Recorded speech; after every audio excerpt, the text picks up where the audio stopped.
ಅಕಾರಣಾವಿಷ್ಕೃತವೈರದಾರುಣಾತ್ ಅಸಜ್ಜನಾತ್ ಯಸ್ಯ ಭಯಂ ನ ಜಾಯತೆ ವಿಷಂ ಮಹಾಹೇರಿವ ಯಸ್ಯ ದುರ್ವಚಃ ಸುದುಸ್ಸಹಂ ಸನ್ನಿಹಿತಂ ಸದಾ ಮುಖೇ. ಕಾದಂಬರಿ.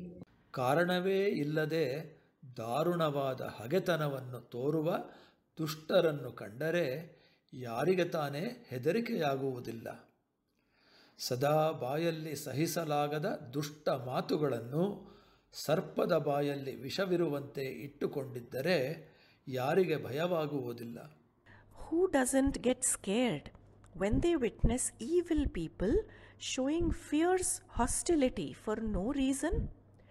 Who wouldn't be afraid if intolerably evil words are always rolling in one's mouth like poison in the mouth of a snake?